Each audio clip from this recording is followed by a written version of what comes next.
Your time and expertise are valuable, making focus one of the most important resources to have at work. These days, professionals spend nearly half the work week on written communication, and it can be difficult to stay on task with all the emails and documents you have to get through. With Grammarly as your AI writing partner, you can stay focused and quickly get through your work with relevant real-time suggestions wherever you write. It works across 500,000 apps and websites, so it can help with everything, from brainstorming presentation ideas to sounding more confident and persuasive in emails and reports. For 15 years, Grammarly has offered best-in-class communication support and enterprise-grade security on a business model that doesn't sell your data. 93% of professionals report that Grammarly helps them get more work done. Download Grammarly for free at grammarly.com/podcast. That's GRAMMARLY.com/podcast. Running an online business requires passion, knowledge, and a lot of dedication. Adding the complexities of setting up and managing hosting for your website piles on more work when you already have so many plates spinning. Whether you manage one WordPress website or dozens, Kinsta's managed solutions give you access to a platform that's optimized for the fastest speed, has enterprise-grade security features, and is powered by an intuitive custom dashboard with everything you need to manage your sites efficiently. Plus, Kinsta provides human-only WordPress expert support, which is available 24/7, 365 to assist with even the most complex sites. Forget frustrating AI chatbots. Kinsta gives you complete peace of mind by ensuring that your WordPress sites are always online, secure, and performing at their best. Start your journey with Kinsta today and get your first month free. Don't have time to migrate your site? Kinsta takes care of everything for you. Learn more at kinsta.com/podcast. That's KINSTA.com/podcast. Functional Diagnostic Nutrition. Corrective exercise specialist. Retired Broadway performer. Check movement specialist. If this is a human being you want to hear from, stick around because we're going to talk to Lauren Sambataro, one half of the Biohacker Babes, about glucose, its role in metabolic health, cognitive function, and all things. If you want to be in alignment with elite vitality and energy, you want to understand your response to food because it might not be what you're eating, it's when you're eating or how that experience is framed. Let us jump on in to this glucose goddess, Lauren Sambataro. Welcome to the Beautifully Broken podcast. I'm your host, Freddie Kimmel, and on this show we explore the survivor's journey, practitioners making a difference, and the therapeutic treatments and transformational technology that allow the body to heal itself. Witness the inspiration we gain by navigating the human experience with grace, humility, and a healthy dose of mistakes. Because part of being human is being beautifully broken.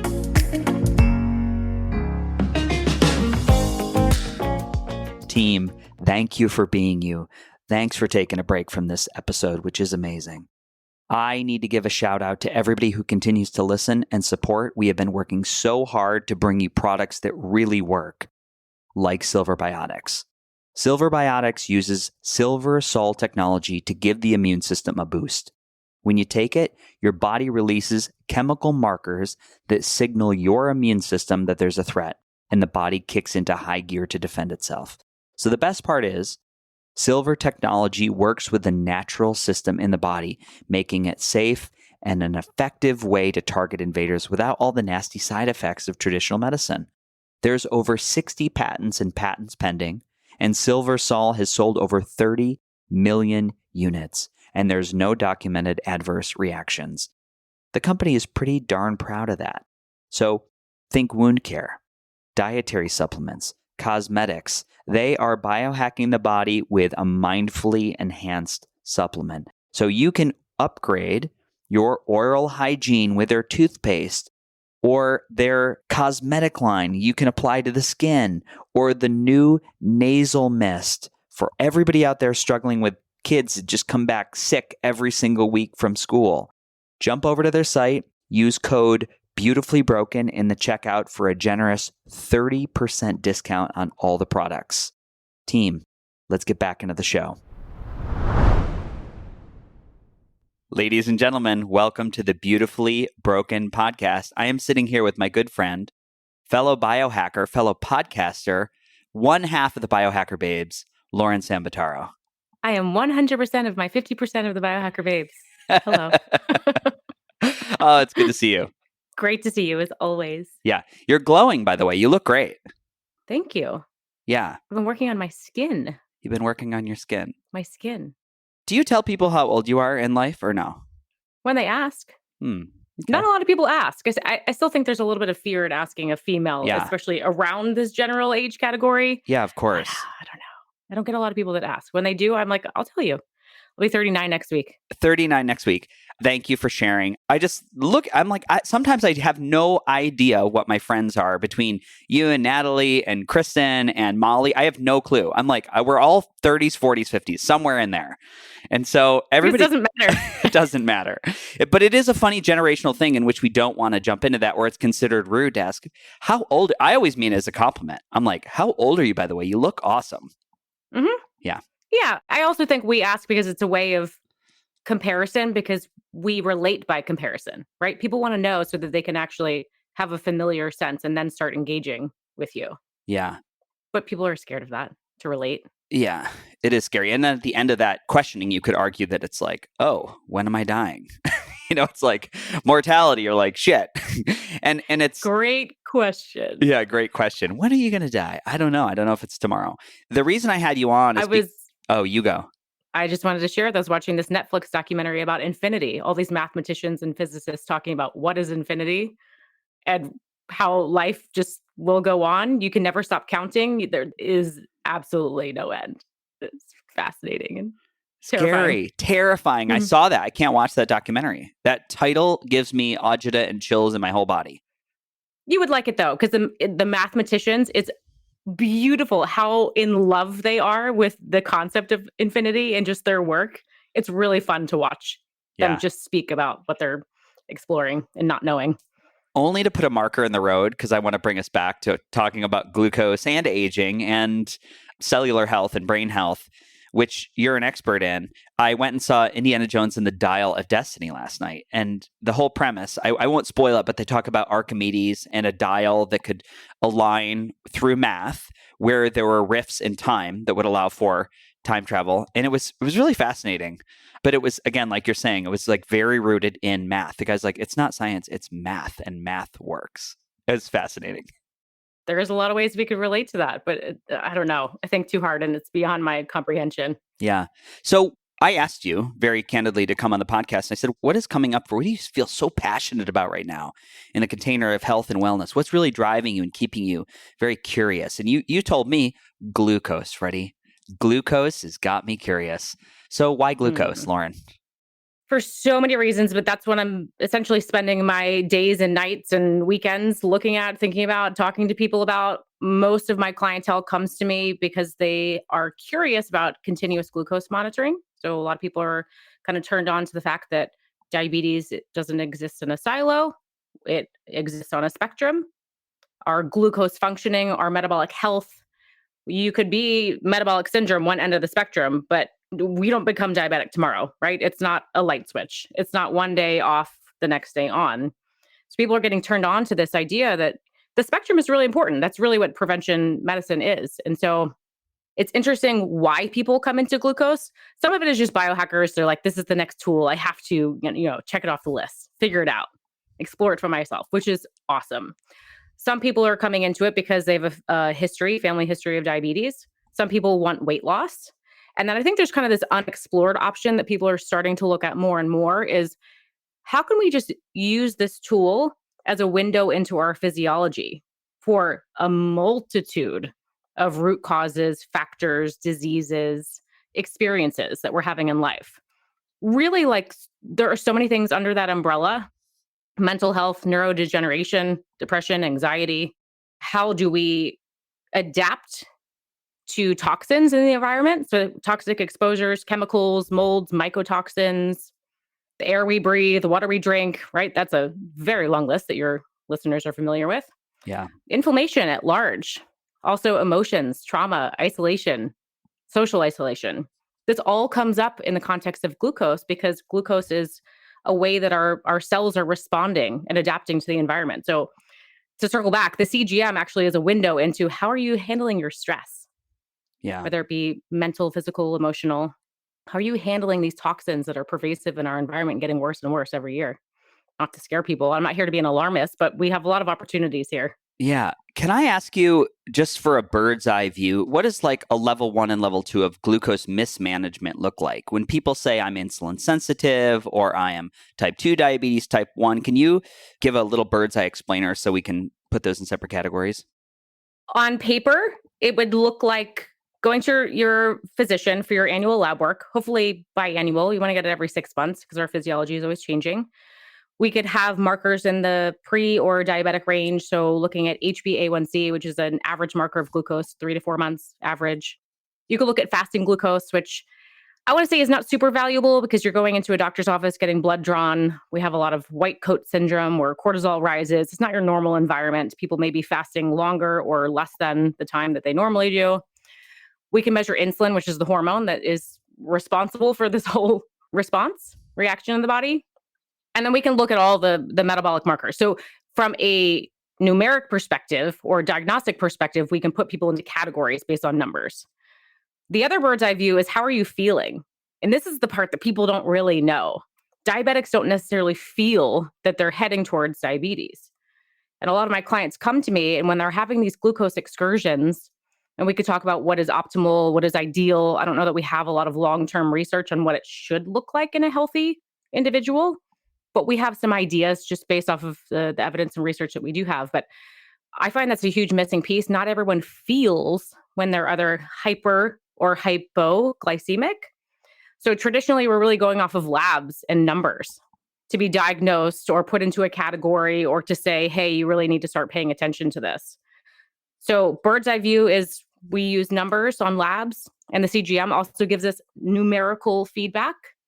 And the big missing opportunity is then using it as a tool like we do with any of our data wearables. What does this number mean subjectively? How do I feel when the objective data says this? Can I feel it in my body? And that's a huge gap. People don't feel that they have high blood sugar, which is why we end up pre-diabetic, diabetic. It's fascinating. Can you also just, again, for the audience really quickly, what is the difference between hyper and hypoglycemia? Yeah, hyper would be above the normal expected range. Mm-hmm. For example, you eat pizza. That one's fun. Everyone's like, shoot, how do I include pizza into a healthy, normal diet? It all has to do with your baseline. So fasting glucose, so say my fasting glucose is 85. It all depends on the excursion from the 85. So say I'm at 85, I eat some pizza, and I spike to 185. That would be hyperglycemia. That is beyond the normal expected range for a healthy glucose response. Of course, it's more nuanced than that because it depends how long are you staying up there, Right. how quickly do you come back down?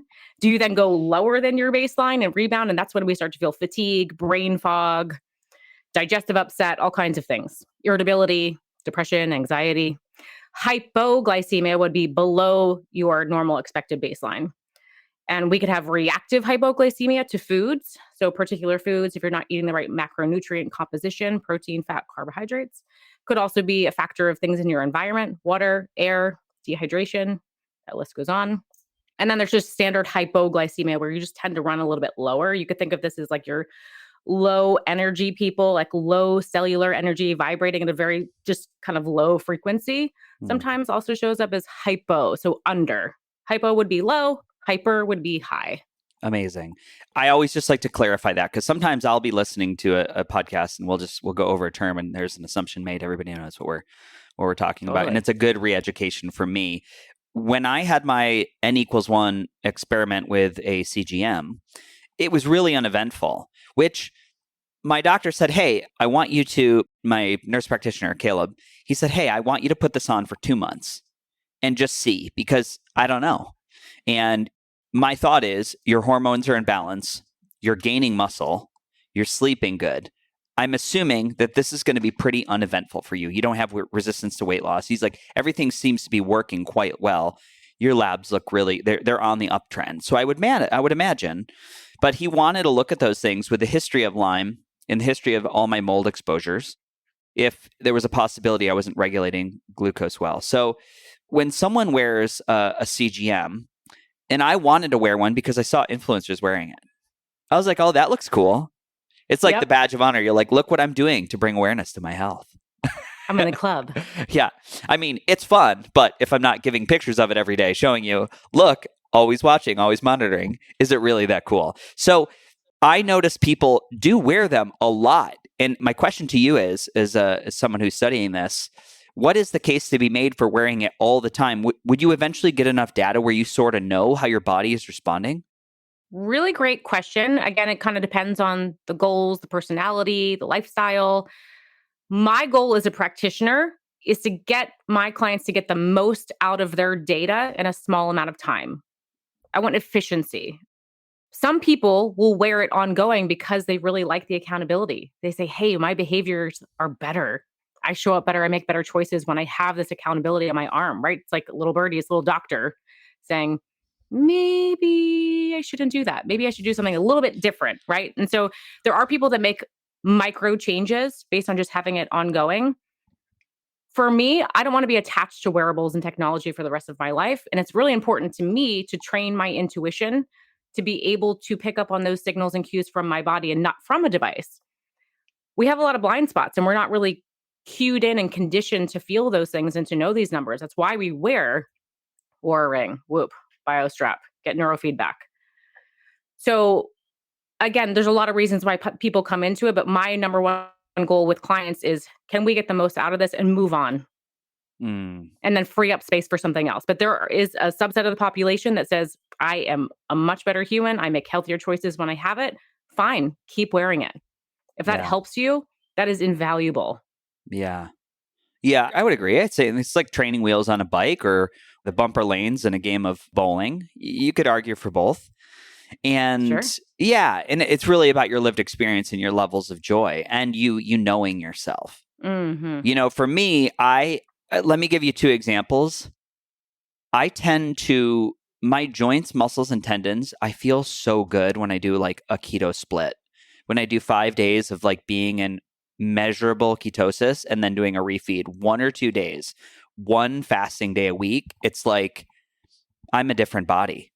I mean, I can just kind of jump right up and do stuff with just like, God, the tendons all glide, everything feels so good. I would assume that's related in some part how I'm managing glucose, just because there is how it's intertwined with inflammation. The other thing that I can tell you is that my brain, like as of late, I've been doing, I wish I could see the box. It's like Keto Aid.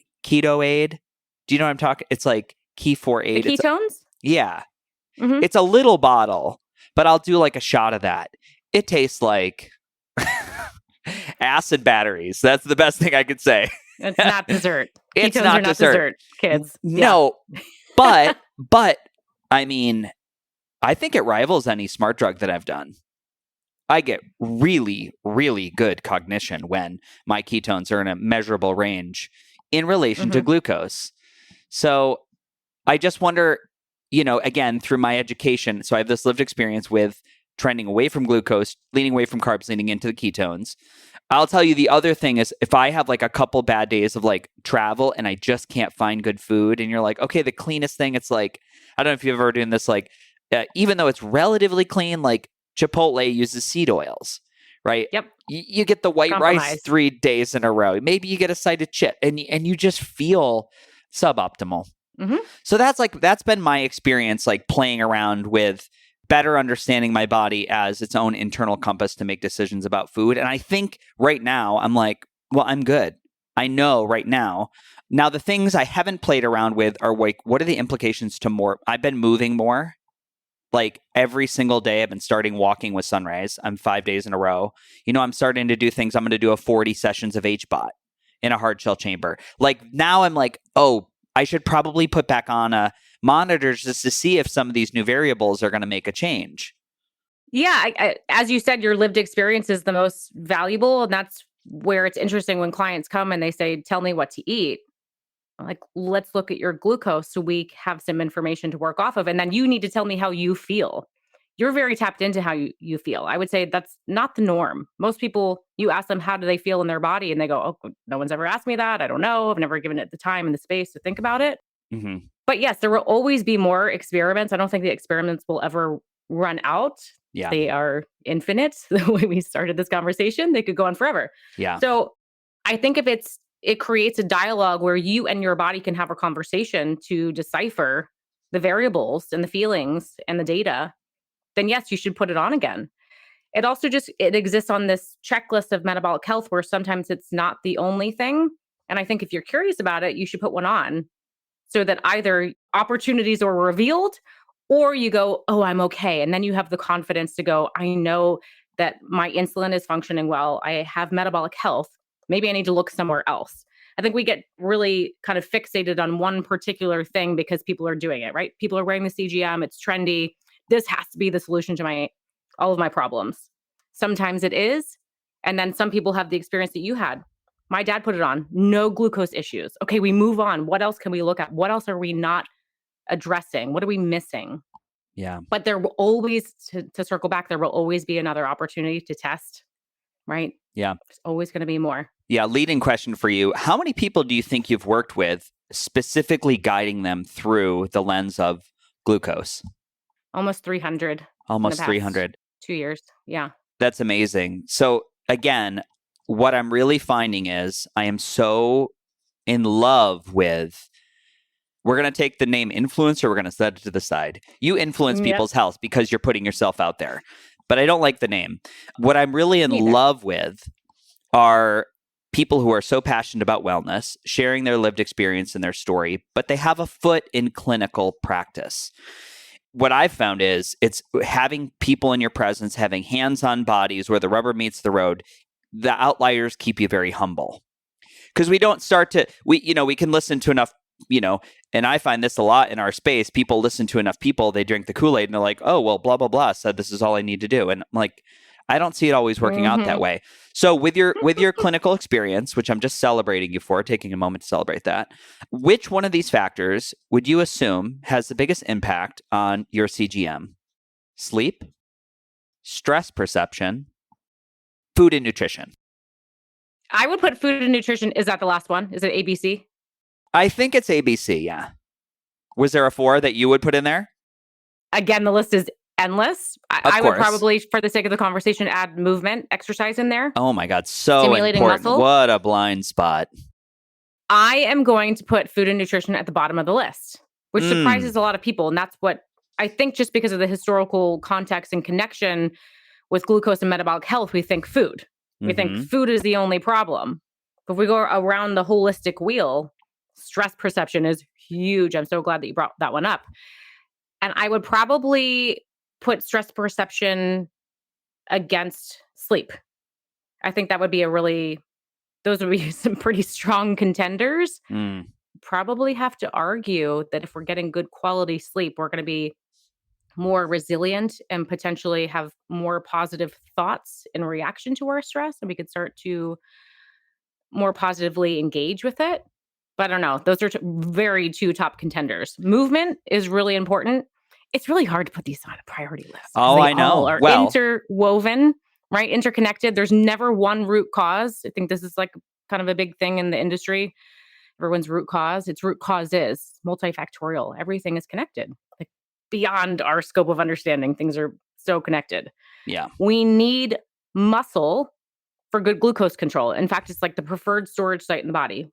If we have excess glucose in the bloodstream, it has to go in one of 3 places: muscle, liver, fat cells. Liver has minimal storage space. We'll say it runs out quickly. We can think of Manhattan mini storage, right? We're not going to get a big storage space compared to other places in the country. Muscle, also a little bit limited, but it depends on the context of your engagement in exercise. We can keep building muscle and create more capacity for glucose. The last one is fat. Fat is unlimited.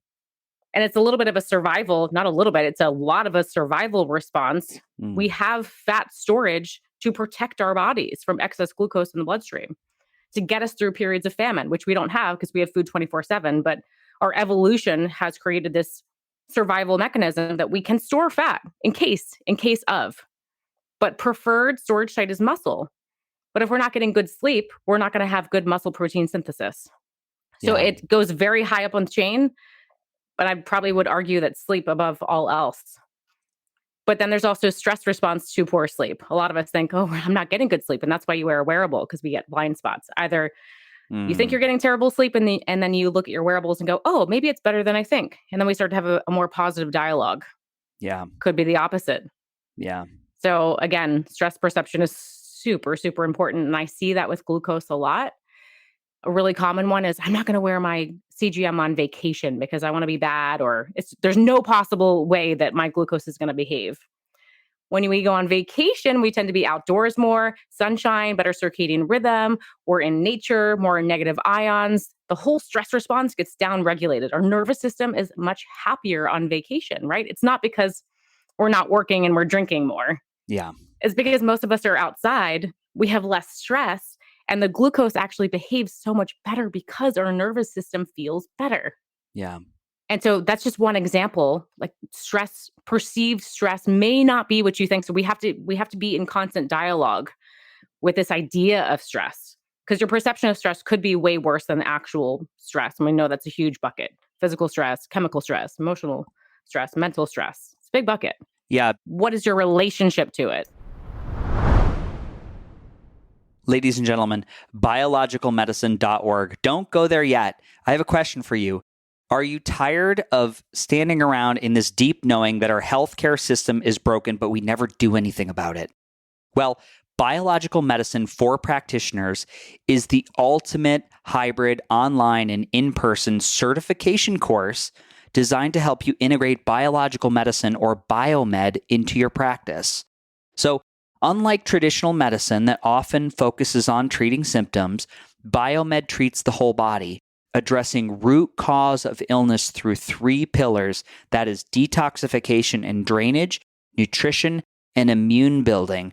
This approach is truly patient-centered and yields exceptional results. So in this comprehensive course, you will apply foundational knowledge and hands-on experience with the latest diagnostic technologies and therapies, including bioelectrical impedance analysis, heart rate variability testing, pulse electromagnetic field. I know this sounds like it was created just for Freddie, but this is your chance to become a pioneer in the field of biomed.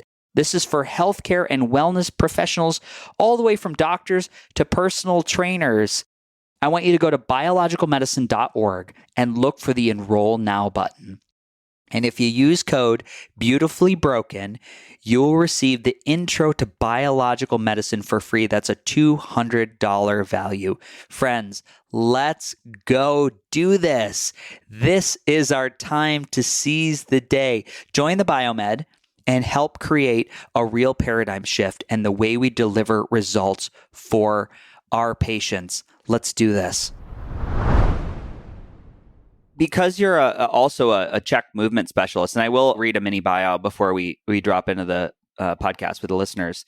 What do you think about structural integrity or structural implications, whether that's scar tissue or limited mobility in the fascia, joint mobility? Where do you think that falls into the body's ability to regulate glucose? Glucose and inflammation are buddies, big time buddies. Yeah, they regulate each other. And I think if there's any peripheral inflammation that needs to be addressed, because peripheral inflammation very quickly crosses the blood-brain barrier, it can become neuroinflammation. Yeah.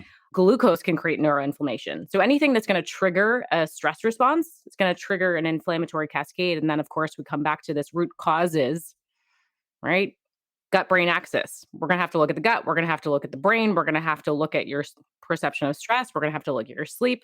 The checklist ends up being kind of long because it is so pervasive. Yeah. So if there's injury, one, like, what is your relationship to that injury in relationship to the pain? Because a lot of us think that pain is bad. And then we end up in this dialogue of bad, shame, guilt. I have pain. It's distracting, right? Pain doesn't feel good, but pain's just a signal. Is pain inherently bad? No. So the first question is, I'm what is your answering for the relationship audience. to the pain? Yeah. What's your relationship to the pain? And then once we can clarify that, how is it affecting your movement mobility? Is it inhibiting you from lifting weights, doing strength training to build muscle tissue so that we have more storage space for glucose? Yeah. Is it creating inflammation, crossing the blood-brain barrier, affecting your immune system? Because if we have peripheral and inflammation in the brain, it's going to activate our immune system. When our immune system is activated, it trickles down to the neurotransmitters. Once the neurotransmitters are in balance, then we have poor mood, poor motivation. We're less likely to be motivated and inspired to move. Mm-hmm. So we have to figure out what is our relationship to it and how much is it hindering our goals? How much is it hindering this holistic wheel of the things we kind of have to, we got to go through the checklist and make sure that we're hitting. Movement is essential. Sunshine is essential. Are you in a bad mood because your glucose is dysregulated? Probably. Yeah. I would argue that maybe glucose is the initial trigger. Triggers an inflammatory response, triggers the immune system, triggers the neurotransmitters, and we're like in a shitty mood. Yeah. Like not being nice to our friends. Yeah.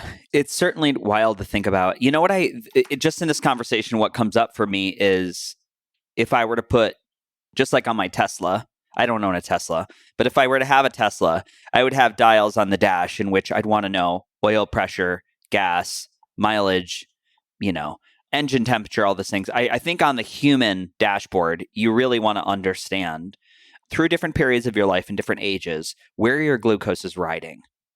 And I do think it's just so easy. It's very accessible.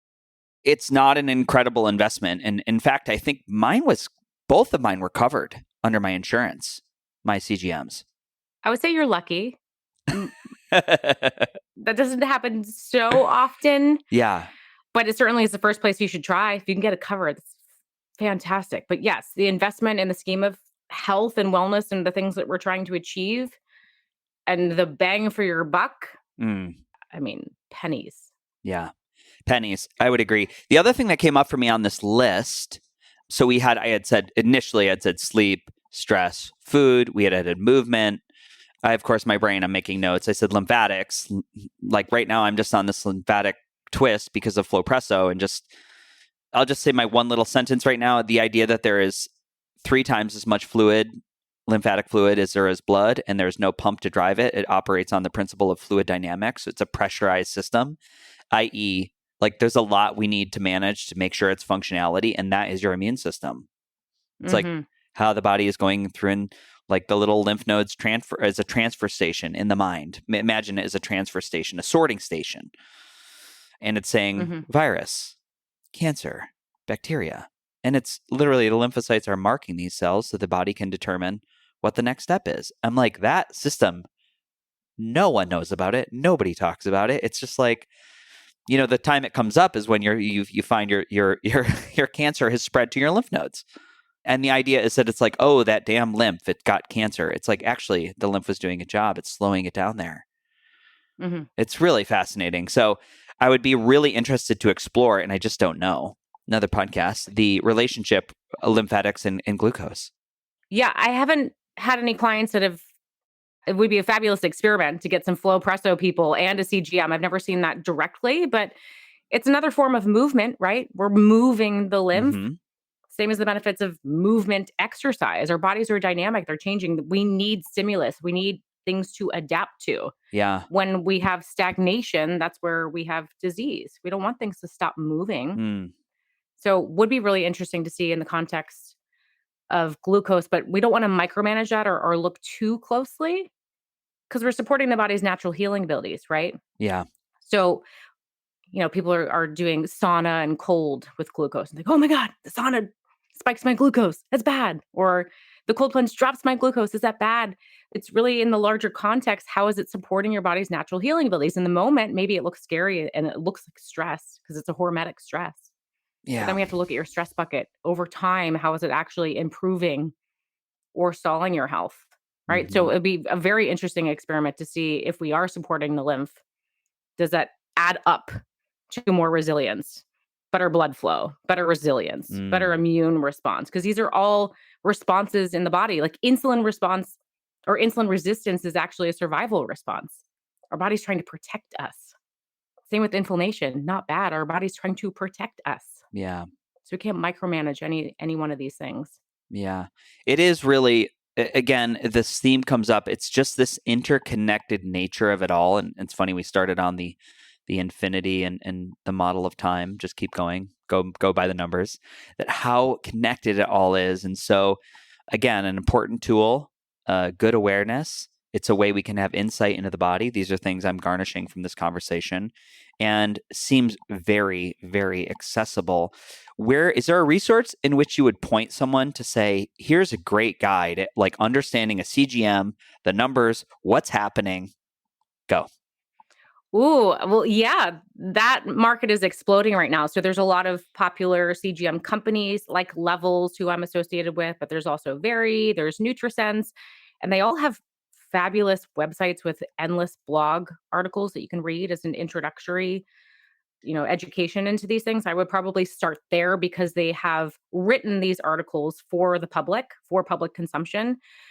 You could scroll through research journals endlessly and understand the connection of the gut brain axis and inflammation and insulin and glucose, but it's probably going to keep your mind spinning, and then you're not going to sleep, and then you're not going to have good glucose control. So I think stick with the public education resources, and maybe we can link some of those. But yeah, there's more and more coming out about it. And so I think it has to be repeated over and over again that I think it is an experiment worth running at least once, at the very least, to give you confidence that that aspect of your life is in control and managed.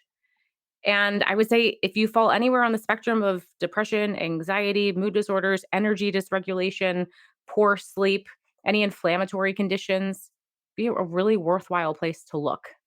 Yeah. Beautiful. Well, it's certainly something that I think most people can have access to. And it is good insight into better understanding our body and our health. And, one thing that's come up in a couple podcasts as of late, we're talking about metastatic cancer, is the idea of these unique scans in which we give the body a bolus dose of glucose, and our tumors light up under a PET scan like a Christmas tree. So those cancer cells they love it. They love that glucose. Same as LPS, right? That both of those are used in research a lot. Yeah. How do we actually create disease so then we can study it? Glucose, LPS. Yeah, give the audience just a quick little download around LPS. It is a gram-negative bacteria that can flourish in our body. Our bodies are actually really good at hiding it. So typically we'll create a biofilm around it to protect, again, another survival mechanism. LPS can cross the blood-brain barrier. So we often see it in the progression of leaky gut, which becomes leaky brain. It is part of the inflammatory cascade and highly, highly connected to neurodegenerative conditions, to metabolic syndrome, insulin resistance, and multifactorial in terms of root cause. There's a lot of different reasons, but I'll just drop the gut health conversation. It is important. It is very important. It is important. It was an incredible dropping in a few weeks ago with Kieran from Microbiome Labs, and just talking about, the very small number of human genes, 22 to 23,000, and then the number of look in the gut. I mean, look in the gut. It's millions. It's crazy. And I've said this from the very first podcast I think I did with him 4 years ago. We are grossly outnumbered, human to microbes, grossly outnumbered. So what a great time to foster that relationship with inside outside world, and just let your mind run wild with that. It's like germs. I think we've definitively proven, especially through the pandemic, how valuable they are. Absolutely. And this could pull up a whole another conversation around glucose, but the microbiome dictates your glucose response. And a lot of us have just sterilized everything in our lives, including like we're washing the crap out of our fruits and vegetables, or washing away the natural bacteria. So we have less gut diversity. When we have less gut diversity, or maybe we have overgrowth of opportunistic bacteria, or we have dysbiosis, that's a major cause for poor glucose response. Yeah. So if we're looking like germ versus terrain theory, we are microbes. We need them. We need to be in symbiosis with them. We need to get along. We don't need to sterilize and push them away, because that is part of our glucose metabolism and metabolism at large. Yeah. I'm doing the Marion Institute certification for biological medicine right now, that is based in their schools, the Biomed Center. They have one in Rhode Island. They have one in Arizona, Dr. Drobot, Dr. Tom. And it was really fascinating just going through some of the initial material yesterday, and just, all the things that we're talking about, like the nuanced, interconnected nature of the gut and terrain, and what the limitations of, it's really interesting. I'd never heard it framed this way, but functional medicine and their experience, it really operates on like a lot of Newtonian science. Like blood work goes here, level goes here, treat with a drug or supplement. It's very allopathic when you really think about it. But something like a biomed is looking at, it's more like a quantum physics. And that's where they bring in like, the environment, the homeopathics. How are we rebalancing this terrain and not looking at it as just event equals trigger, but there are so many factors into what makes a healthy body. It's just fascinating. And then just to learn yesterday in my intro course, just allopathic medicine, it's like 150 years. When we look at like things that have like grossly distorted, and that's a poor term, grossly distorted, incredibly amplified longevity, some of these practices go back 5,000 years to the Egyptian civilization. So some of the essential oils and the remedies that they were using were just wild. And so they've got quite a track record. They've got quite a track record. So anyways, that's on my horizon right now. If anybody's interested in that course, there is a link on my beautifulybroken.world shop page for the Marian Institute. It's super affordable. And then there's a live component in New England in the fall with Dr. Tom. Ooh. Yeah, really fun. I'm stoked about it. I'm doing my 40 sessions in the hard shell chamber. So I'm doing the course in there. It's like perfect. Oh my gosh, what a place to study. You're like brain on, receptivity high. I know. Lauren, where can people find you and your sister and download more information from your expansive brain? So I have a website, laurensambataro.com. I'm on Instagram a lot, Lauren_Sambataro. And my sister and I have a podcast, Biohacker Babes, which we chat back and forth with the Beautifully Broken podcast quite frequently. And also on Instagram, Biohacker Babes. Yeah. And if you're interested in glucose monitoring, because I think it is worthwhile, just once, check it off the list. Yeah. One, I would ask your physician, see if you can get it covered, because more and more physicians, I think, are open to this idea that it exists on a spectrum, that even just a personalized diet or to kind of fill your curiosity, is this place in my health managed and optimized? Do it. Next level would be to look at one of these companies like Levels, which I'm connected with, very NutriSense. And there's some other resources, which maybe we can drop in the show notes. I think the possibilities are expanding, just like any new tech. It's expensive and hard to get, but it's becoming more and more accessible. So yeah, keep it on the horizon. Yeah, I would love some resources just to put in the show notes for people so they can have a quick download. Are you going to be speaking anywhere in the next calendar year? No. I have wedding on the brain. You have wedding on getting married in October, and once that is done, I'm gonna step out of my shell and come back into the conference world.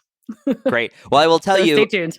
Yeah, and for everybody at home, I am in Lauren's wedding, and yes, you are. I got my suit, and I've just been moving more and committing and pushing weight, and I've like gained some weight. So I'm like, my suit jacket doesn't fit.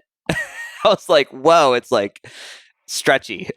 So I got to go back for a 40 regular. I was a 38 regular. So, but the suit looks great. It's going to be a beautiful wedding. I'm so excited. But you've put weight on because of muscle? Muscle, yeah. More MPS? Yeah. So yeah. Glucose response is dialed in. Ladies and gentlemen, Beautifully Broken Podcast, Lauren Sambataro, thank you for being here.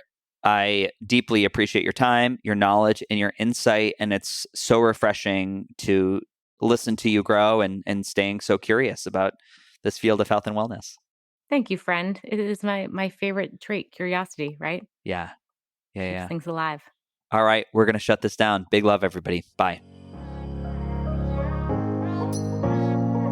Ladies and gentlemen, you and I are moving on a 4-year relationship. That's got to be some kind of a record. Thank you for tuning in. If you enjoyed the show, head over to Apple or Spotify and please give us a review. I know how busy you are. I know you got a list of things to do that's a mile long, but it makes more people across the world hear this mission. And one more ask before you go. There's a way that you and I can continue learning, there's a way that you and I can continue to deepen the relationship that started in this episode. You could visit beautifully.broken.world and you can check out our brand new website and store. Listed are all the wellness tools, the supplements, the articles backed by scientific protocols to move forward in a wellness, the products that I am using and I personally love. Most of them offer a significant discount by clicking the link or using the code. And the beautiful part? They don't cost you anything extra, and at the same time, they do support the show. Now, we have another new feature alert. I don't want to overwhelm you, but if you want to see the beautiful faces of our guests, if you want to watch me unbox and review products, head over to our brand new YouTube channel, Beautifully Broken World. This last message is from my vast team of internet lawyers. The information on this podcast is for educational purposes only. By listening, you agree not to use the information found here as medical advice to treat any medical condition in yourself or others. Always consult your own physician for any medical issues that you might be having. Our closing: the world is shifting. We need you at your very best.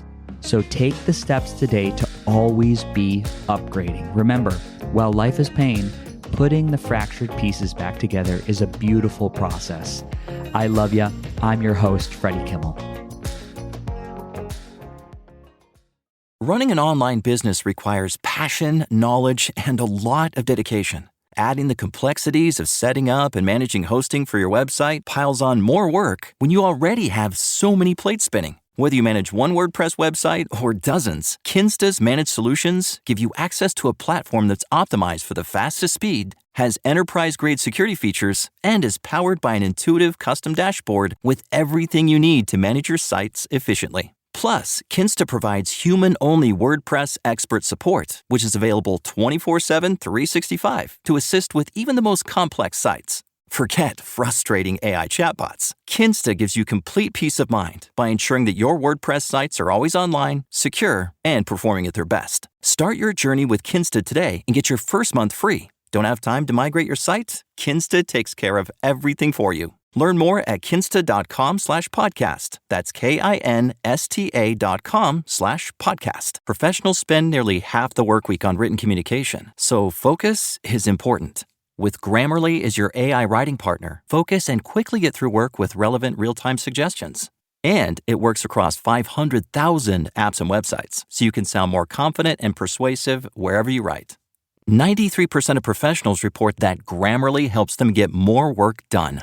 Download Grammarly for free at Grammarly.com/podcast. That's Grammarly.com/podcast. These days, work is in trouble. We've outsourced most of our manufacturing to other countries, and with that, we sent away good jobs and our capability to make things. American Giant is a clothing company that's pushing back against this tide. They make all kinds of high-quality clothing and activewear, like sweatshirts, jeans, dresses, jackets, and so much more, right here in the USA. So when you buy American Giant, you create jobs in towns and cities across the country. And jobs bring pride, purpose. They stitch people together. If all that sounds good to you, visit American-Giant.com and get 20% off your first order when you use code STAPLE20 at checkout.